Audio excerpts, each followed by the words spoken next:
Good morning, everybody. My name's Will Schmear, and welcome back to another episode of the Lovable Survivor podcast. This week, in episode 26, we are going to circle back and talk about returning to work again. Why? Because it's important. Because a lot of us, at some point, will return to work in some capacity. You might be back full-time. You might be back part-time. You might ease back in.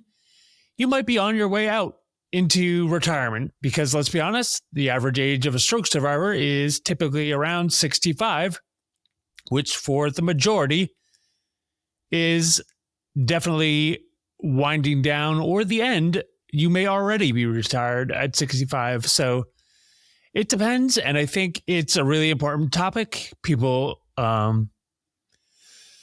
struggle to return to work. They want to return to work. And we'll go over all those things and more in this week's episode of the podcast. But a weird thing I want to touch on real quick before we hop into today's episode is because I had a weird experience last week. I was somewhere, I won't say where, but I was somewhere where I was interacting with another person.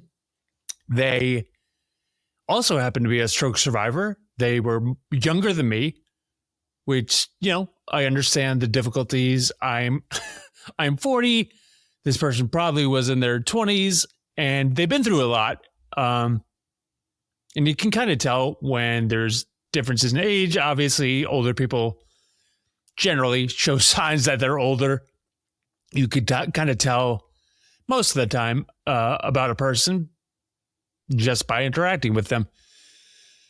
But the one thing I did want to talk about, because it's happened a couple times to me, and I probably have been guilty of it too, but as a survivor, we are kind of a small group, right? There are not millions and millions and millions of us. There are 7 to 10 million survivors, depending on the data here in the US. Worldwide, I'm not so sure. I think worldwide it actually is the second leading cause of disability. Here in the States, it's somewhere between 2 and 5 I've seen. The actual numbers don't really matter. The point is, we're a smaller group. So when it's just weird because it's happened a couple times. And again, I've been guilty of this too. Because when I first had my stroke, I swore to God that I was like the youngest person to ever have a stroke. Turns out that was wrong. Yes, I'm on the younger side, but it spans all age ranges, as we know. So 2 months after my stroke, I got diagnosed with MS. And for me, that was a lot to come at me at one time. So when I would meet different people, I'd say, yeah, I'm a young stroke survivor, and somehow I'd get into it and talk about MS, which I really don't talk a lot about on this podcast because of this one thing that always kind of concerns me is that I don't want to come across as like, I have this, I have this, I have this. I just don't want to be one of those people. And as a survivor, I know it's really hard to get back to a routine where you feel confident, where you feel like yourself again, if that's how you want to feel. Not everybody wants that for themselves, but just try to be kind. Like when you meet another survivor, just remember they're going through things too. Really, this is an approach to life, I believe. Like just kind of be kind to one another. Share your story, listen to their story, have a conversation. But I feel like sometimes I've encountered this a couple of times with survivors. They try to like one up other survivors. And to me, that's a weird thing. Again, I know we can get wrapped up in our own stuff and we have, moments where we get carried away. We're telling our story. We forget to listen to the other side.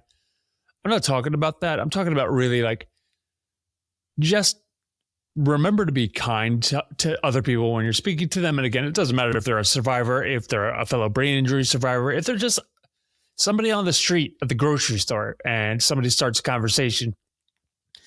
Now, I know that's not always fun to interact with people. I hear you on that. But if you are going to engage with somebody in a conversation, just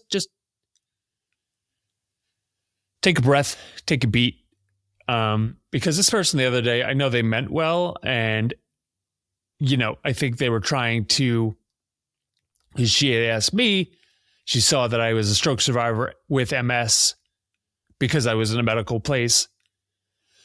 So she probably felt, and rightfully so, I wanted to hear her story, but I just felt like she was trying to be like, well, I have, she had a lot of things for a young girl in her 20s.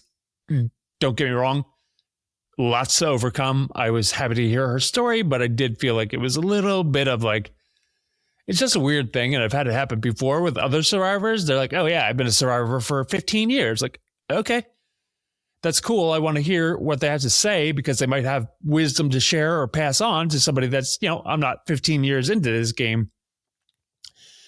And by game, I mean the worst game in the world, but being a survivor is difficult. So again, just reminded a lot about this recently, a couple interactions, not, if you've done it, don't feel bad. We all do it. Just be cognizant. I think,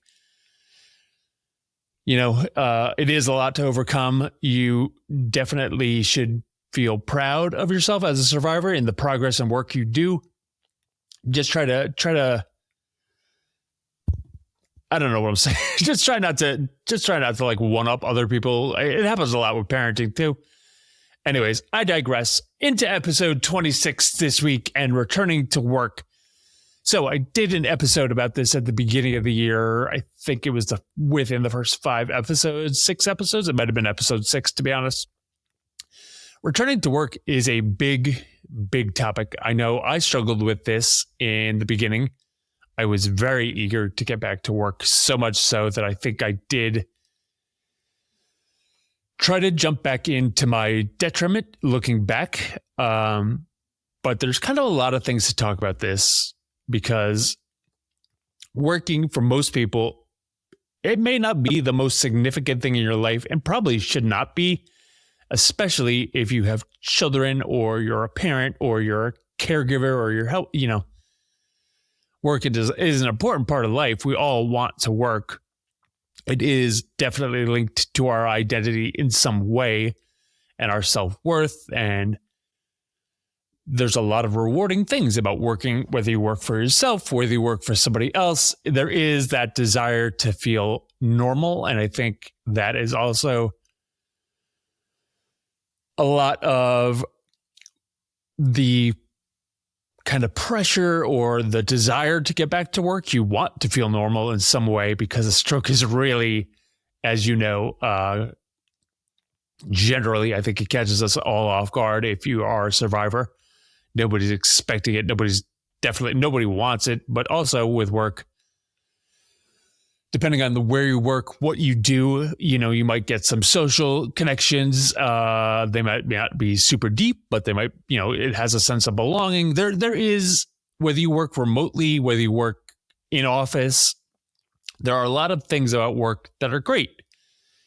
And the company you work for, they may be awesome. There's just so many things on top of all of the medical things we're dealing with. And I will fully admit this. I think this is something we're saying from the get-go. It's a difficult process. I know it is. I've been through it. I tried to go back to work probably too quickly. And I'm just going to share the lessons that I learned from hopping back into work too quickly. We were all on the same page in the beginning, and I think that is super important. But there's a lot of other things because the size of the company you work for plays an important role. There's medical privacy issues. There's a lot to it. I don't know all the technicalities of it. I did work for, I would consider a smaller company, less than 100 people. Where at my company, I was already remote prior to the pandemic. I came out of inpatient rehab right as the pandemic hit. So there was a lot going on top of me having a stroke and getting diagnosed with MS. So I had my stroke December of 2019, went on short-term disability for 10 weeks. That is not a lot of time to recover from a stroke, and that is not a lot of time to get back to work, period. Now, I had the stroke 2 months later. So halfway into my short-term disability leave, went back to the hospital, got diagnosed with MS, went back to inpatient rehab. So I was at a rehab for about 2 weeks, right at the jump of the pandemic, and I tried to go back to work. Slowly, but it was way too early. So we decided I would go part-time and slowly ease back in. And that was because I was doing therapy. We knew it was going to be a lot of work. I was not ready. That was very clear. They were patient. And I will say this too, before we get too far. I don't think most companies really are prepared or really know how to deal with a stroke survivor, because it is kind of uncommon, right? Like, most stroke survivors are 65 or older. So I worked in a field that is generally considered younger, at least probably 50 and under. So it's not common. To my knowledge, had never happened at my company. I don't believe it ever had. Thinking back, but I know there's concerns with privacy, so I don't want to get too far into it. So I don't think there was really much, no prior history of like going through this as a company.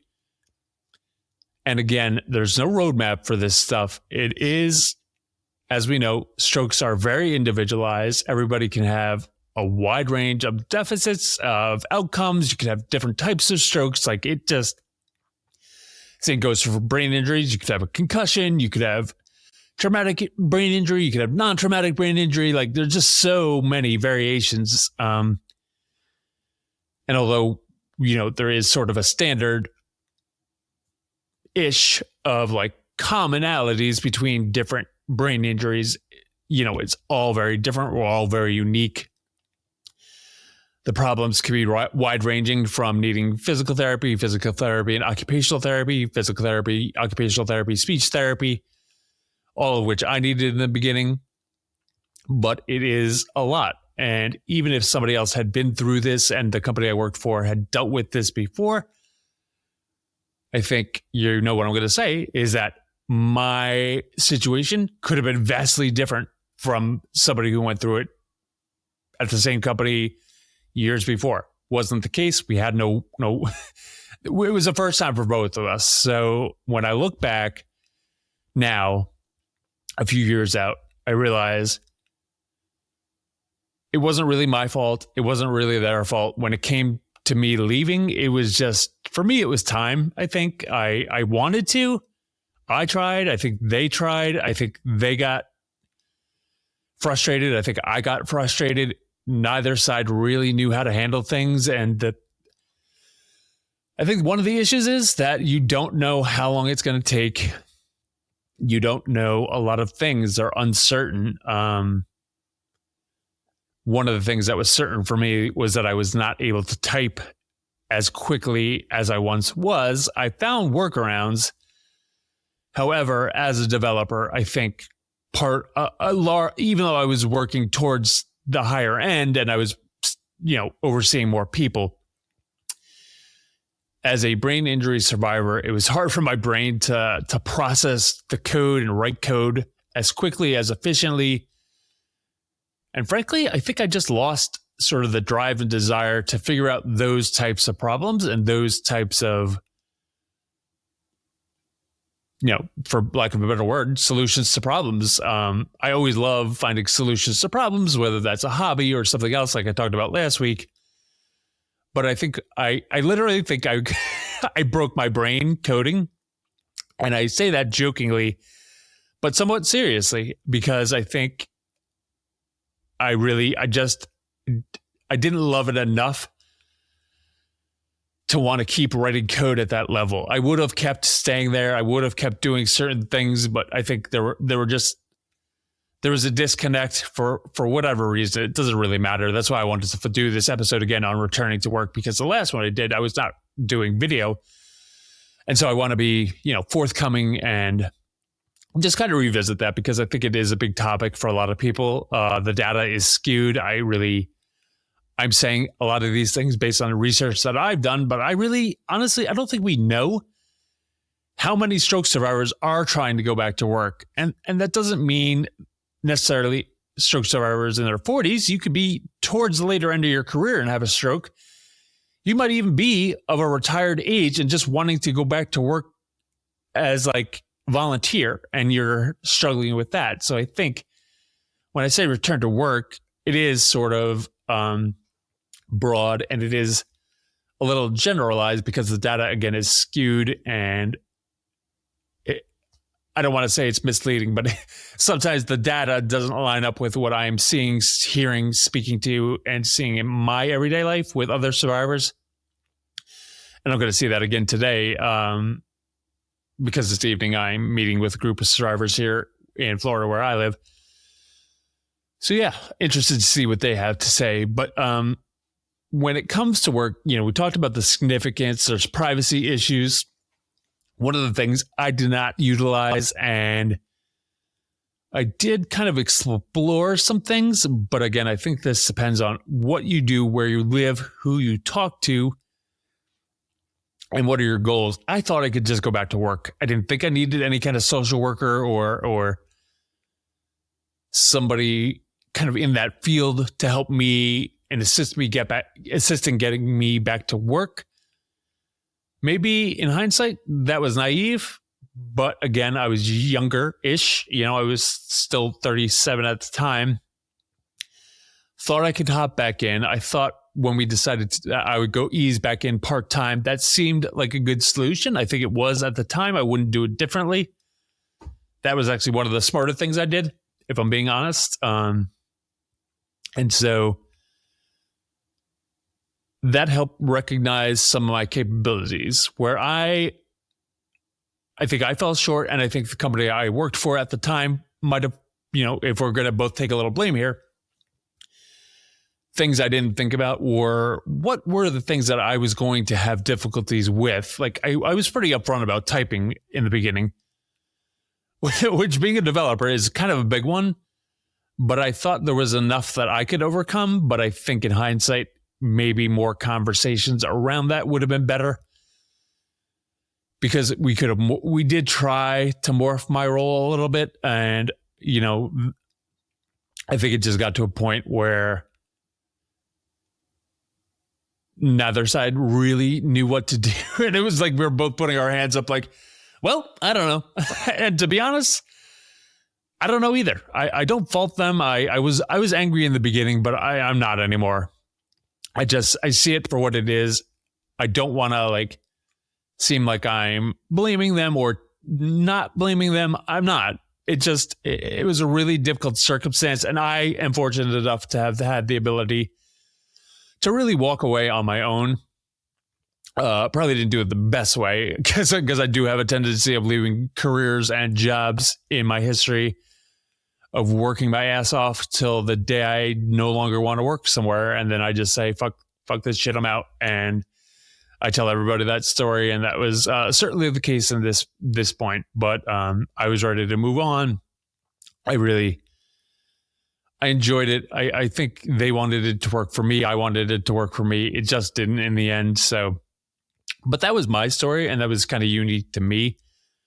So again, significance of work in life for me was important. I definitely wanted to feel normal. I still want to feel normal. I don't really know what that means, but I know I always feel like I'm making these micro changes to getting closer to where I once was. And I could feel it. I feel like every day I'm like this close, this close, this close. And then you ever see a cat go after a catnip toy? Like that's how I feel. Like I almost got it. And so, we'll see a couple more years.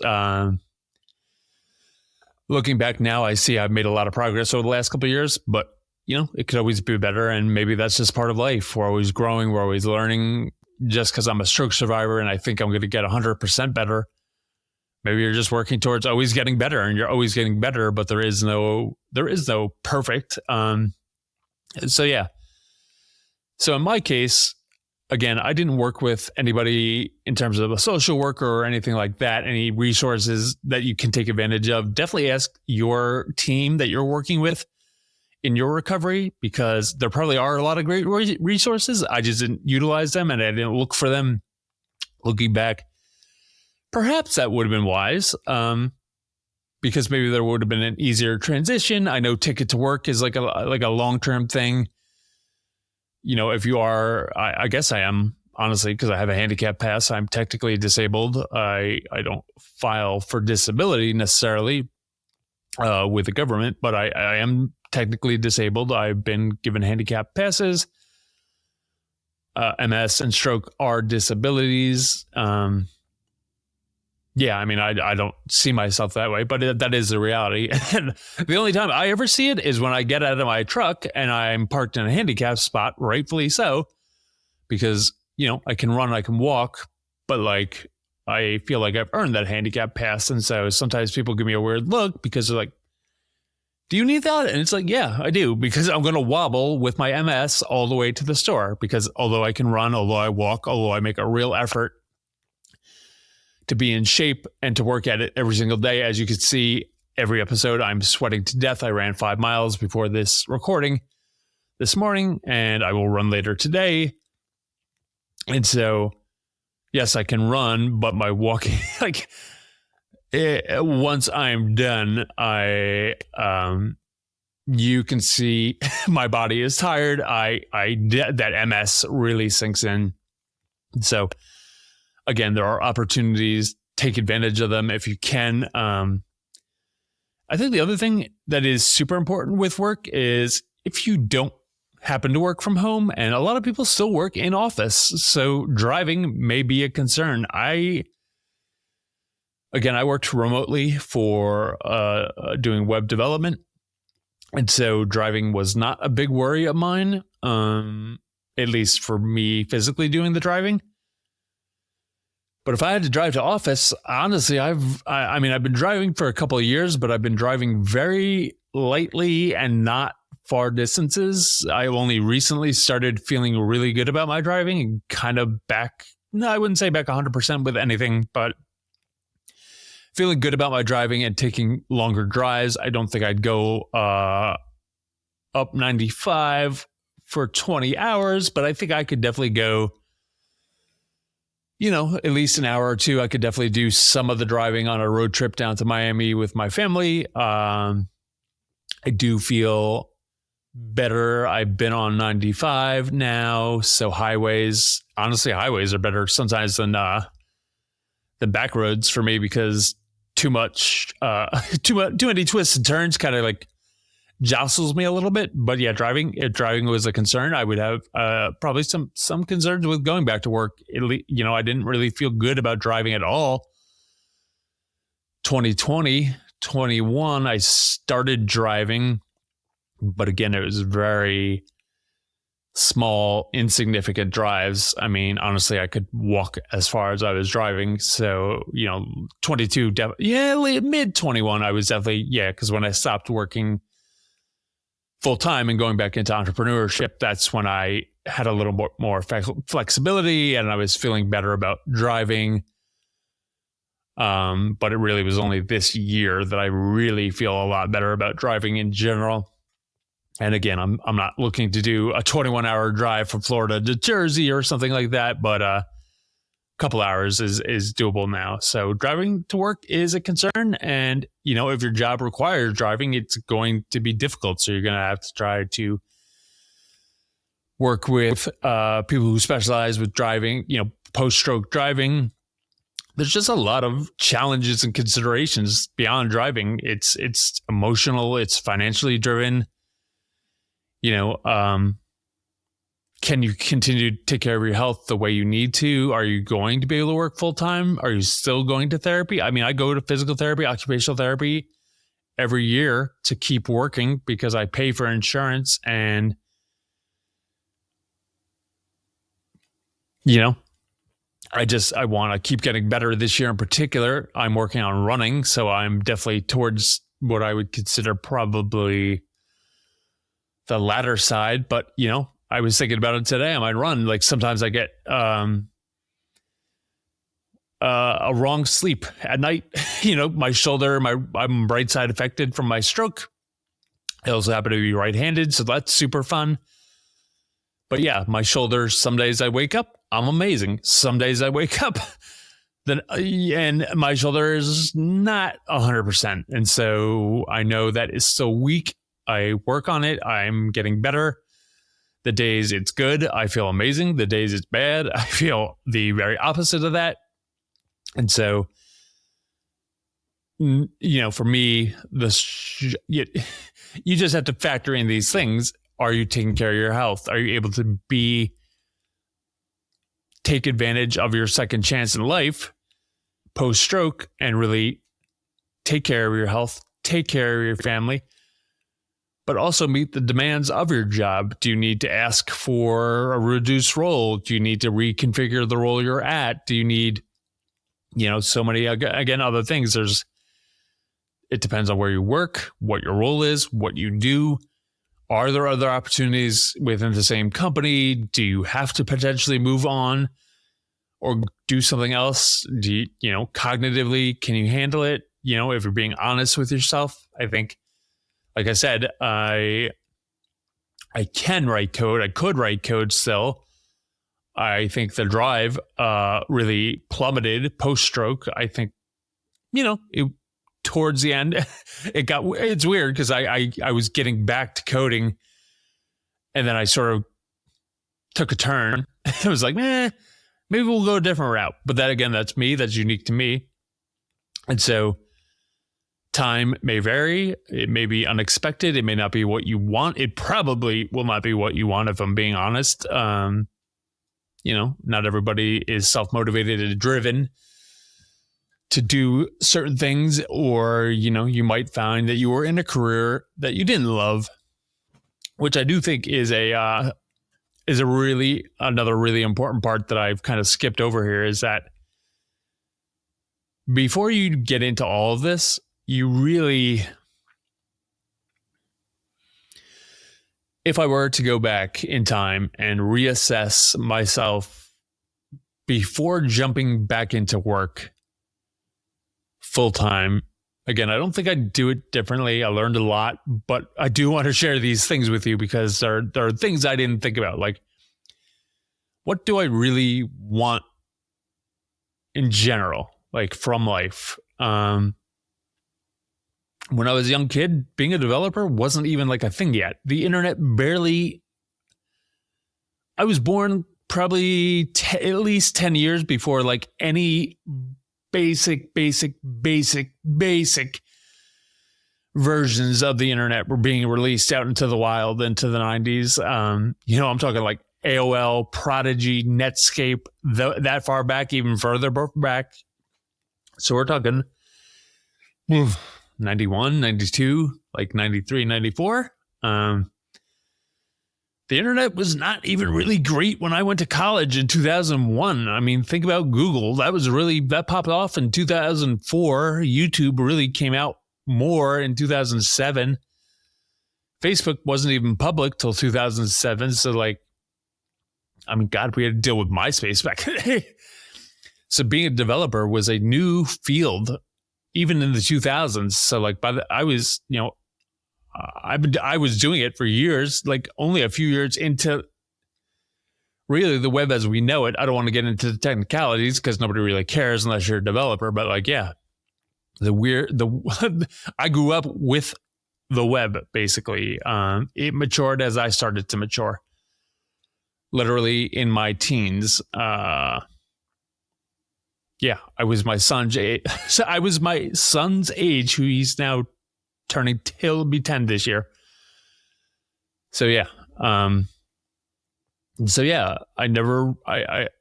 I got into development, I got into it and I loved it immediately because the architecture world had gotten confusing and collapsing after the first housing crash back in 2008. So I quickly shifted and I really never sat down and thought about, what do I want in life? What do I want for my career? And so all these things kind of hit me at once. after the stroke. And honestly, I just jumped back into work because I wanted a distraction for myself. I wanted that desire to feel normal. But I really wish I had taken the time to take stock of my life. And I did over time as I edged my way out. I knew I wanted out and I knew I was going to figure it out, and I have. But early on, I should have done more work on myself. I did a lot of work, but I did not specifically sit down and be like, here's what I want. Here's what I want to do. Here's what I think I want to do for the rest of my life. It has been trial and error and figuring it out. So I do wish I did that. And I would say that's the biggest takeaway when it comes to returning to work. Make sure you're doing what you want. Also, you do need to financially take care of yourself if you're able to. So it's, figuring out what's best for you, how you're best able to help your family, support your loved ones, support yourself primarily. Health insurance is a big thing. So you might, have to go back to work at least part-time to keep that insurance, to do those things depending on where you live in the world and how it works.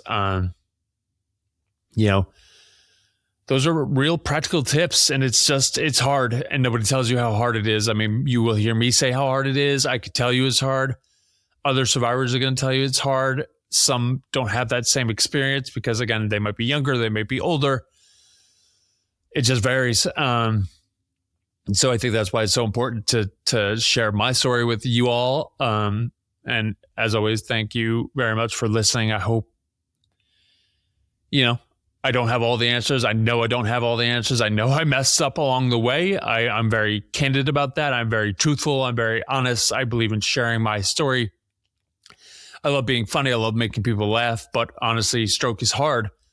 And my way of seeing the light at the end of the tunnel is making jokes, being funny, telling funny stories, just having that sense of, quote unquote, normalcy, whatever that means to you.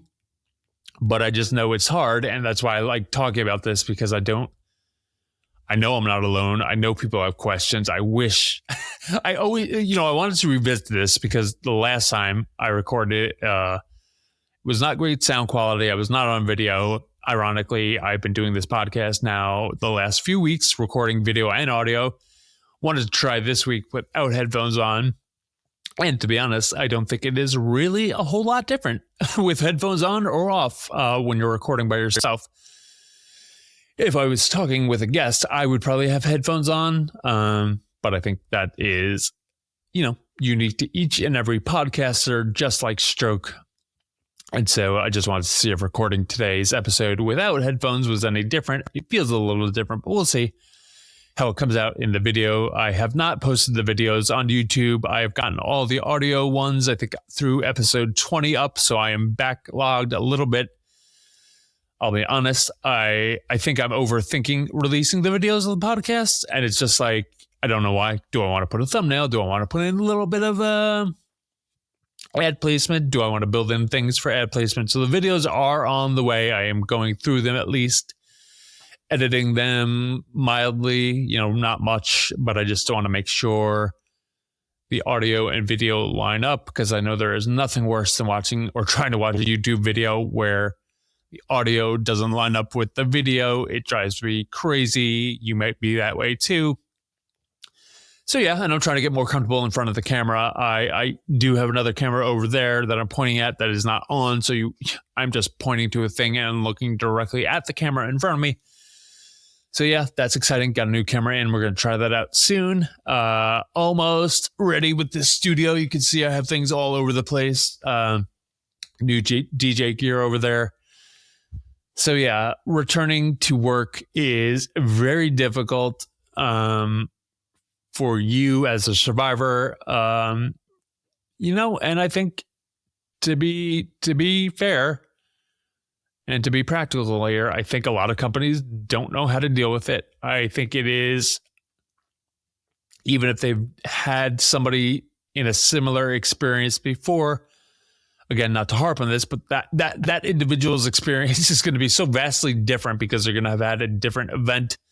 It's going to have affected them differently. They might have a completely different role within the company that you work for. It really depends on the size, shape, yeah, all the factors. So yeah, it's hard. If you are in a stroke support group in your local town or nearby area or even online, reach out. Reach out to me. I'd be happy to talk. You can go to hub.lovablesurvivor.com, book some time with me if you're interested in having a call. There's a paid option. There's a free option. If you grab one of the spots every month, I have a couple of free spots. I did open it up.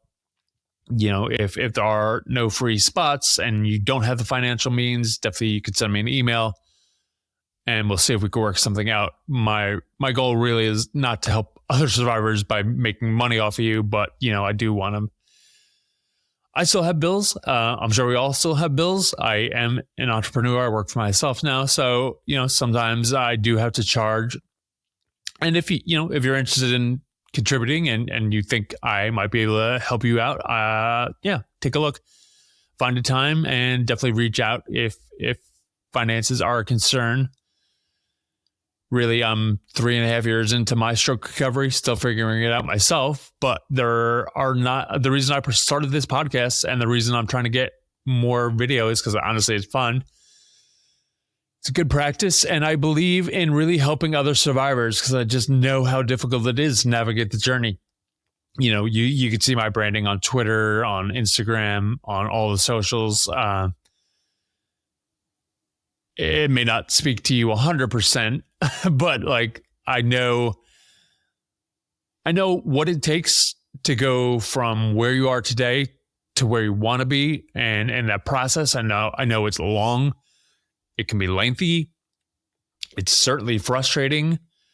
There are lots of great professionals, a lot of well-meaning professionals, but let's be honest, not most professionals have seen a lot, but they have not been through the same things. So they're going to have a different understanding and opinion, and theirs is valid, but so is yours. And so your experience may not match up with what they're sharing with you. And I think you can learn from everybody involved. And I think you should learn from everybody involved. People will give opinions. You can listen to them or not. But I would say, generally, for me, this is my take. People will give you an opinion and you'll think they'll have no idea. But sometimes their insight is actually helpful in a weird way.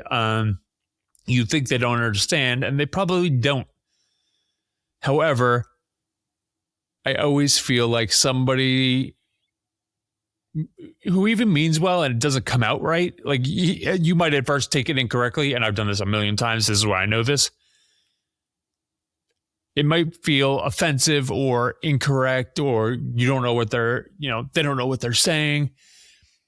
But then you think about it and you're like, that actually is a really interesting take. I wonder if I try X, Y, and Z. And I'm not saying it happens all the time. In fact, probably less than you think. But I just always try to take somebody's guidance as if they were a professional and at least think it through and filter it through. That's my best advice for that.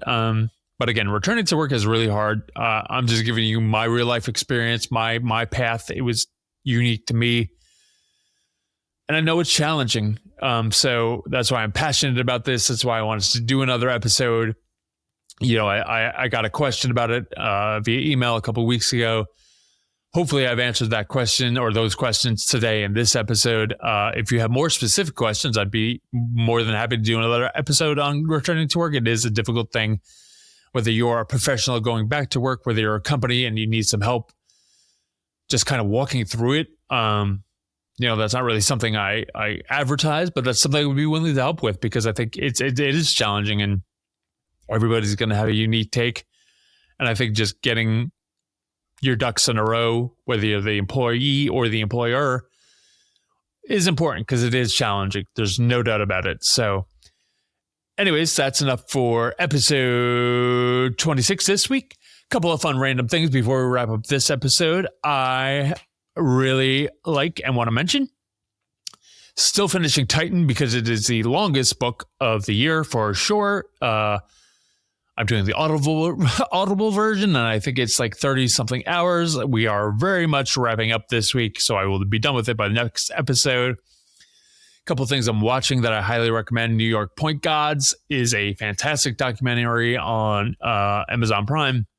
If you are a fan of basketball sports in general, takes me back to the 90s and New York basketball. It is a fantastic documentary. I absolutely love it. I was feeling right at home watching it. I watched it 3 times since Saturday. It is now Wednesday. So yeah, it's really good. I will say there's another documentary on Prime. I forget what Basketball County. It's about Prince George County around DC. It is with Kevin Durant. It is not the same level as New York Point Gods. I am from New York and New Jersey originally before moving to Florida. I will tell you, I love Kevin Durant. I think he's an amazing player, but don't come at me with this DC basketball. Like basketball in Jersey was harder than DC basketball. Like no. New York was the Mecca. Jersey was probably second to that. You know, a lot of the greats, they will often say they're from, like, many are from New York, don't get me wrong, but a lot are also from North Jersey and the part of Jersey that I used to go around to play with.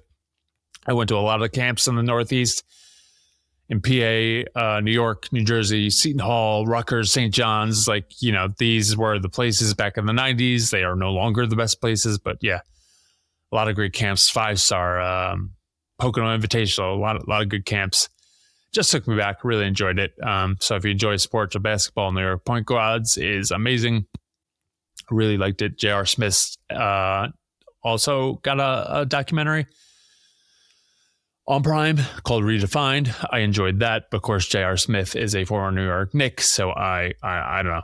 The Knicks have not been good for a long time, and anytime I can watch a time where the Knicks were good or New York basketball and playing on the streets of New York, it just feels like I just love the 90s New York basketball era. There is nothing like it.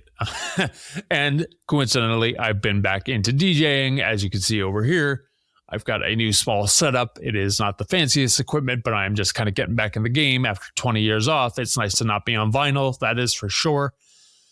But yeah, I a lot of EDM, a lot of house, hip hop, mostly EDM, mostly house, mostly progressive house music. You know, probably more of the popular EDM dance that you hear, like David Guetta, Hardwell, Tiesto. I love all those guys. You know, for me, it was 90s hip hop, R&B, basketball, then right into the 2000s in Miami for college and EDM. So DJing is where it's at for me right now. I'm loving it. I feel right at home doing it.